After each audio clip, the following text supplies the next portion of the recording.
இல்ல. But under what circumstances நீங்க அந்த முடிவு எடுக்கிறீங்க? யார அடக்கிறதுக்காக முடிவு கருத்தை சுருக்கி சொல்லலாமா? மாண்புமிகு கரைவேட்டி அரசியல்வாதிகளே, அதிகார வெறியை விட்டு மக்களுக்கு தன்னை வணங்குங்கள்னு சொல்றீங்களா?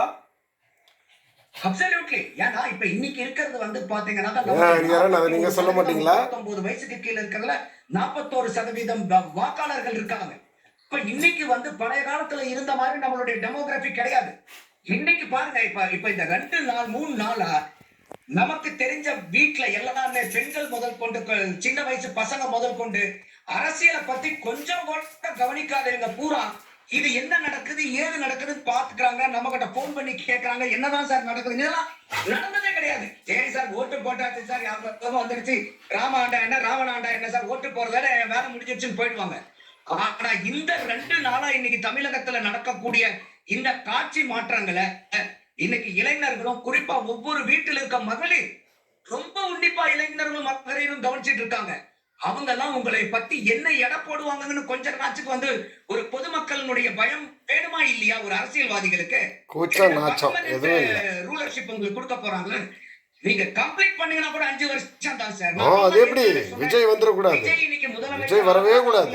அடுத்தது சார் இந்த அரசியல் கூத்து இன்னைக்கு நடந்துச்சு பாத்தீங்களா? இது வந்து விஜய்க்கு கிடைச்ச மாபெரும் வெற்றி.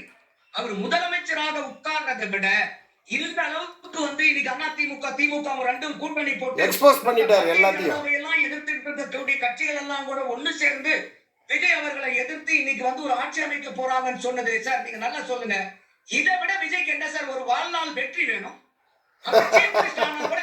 Super Nandakumar sir, super super. அவங்க ஜெயிச்சாங்கிறதோட போயிடும் சார், கடந்து போயிடும். ஆனா இந்த 2 நாள் நடந்த நிகழ்வு இதெல்லாம் சரித்திர நிகழ்வு.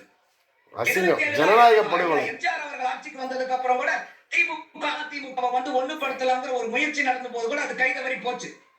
அத்தனை ஆண்டுகள் கழிச்சு இன்னைக்கு இந்த மாதிரி ஒரு முயற்சி வந்திருக்கும் போது இந்த சாதனை வந்து போதாதா விஜய் அவர்களுக்கு? இப்ப எந்த அளவுக்கு வந்து ஒரு அரசியல் ஒரு டெக்டானிக் ஷிஃப்ட் ஏற்படுத்தி இருக்காரு இல்லையா?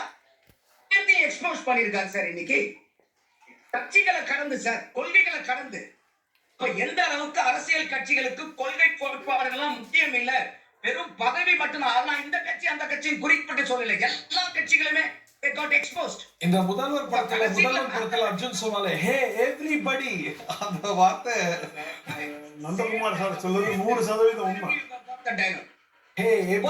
அளவுக்கு வந்து இன்னைக்கு மக்கள் எக்ஸ்போஸ் ஆயிருக்காங்க பாருங்க. மக்கள் கிட்ட இந்த அரசியல்வாதிகள் எக்ஸ்போஸ் பண்ணிருக்காங்க. அப்போ நம்ம கேட்ட கேள்வி ஐயா கவர்னர் கிட்ட, சரி நீங்க இந்த ரோட ரூட் எடுக்கிறீங்க ரைட், இப்ப வந்து யாருனாலையும் வந்து நம்பர் ப்ரூவ் பண்ணல, is the alternate solution you have on hand. என்ன கவர்னர் ஆட்சி கொண்டு வர போறீங்களா இல்ல பிரசிடென்ட் ரூல் கொண்டு வர போறீங்களா? அதுக்காக ஒரு மாற்று பார்வையை குமார் சொல்றாரு. Please engage with each other. இப்பதான் அது ப்ராப்பரா த்ரூ ஆயிருக்கு.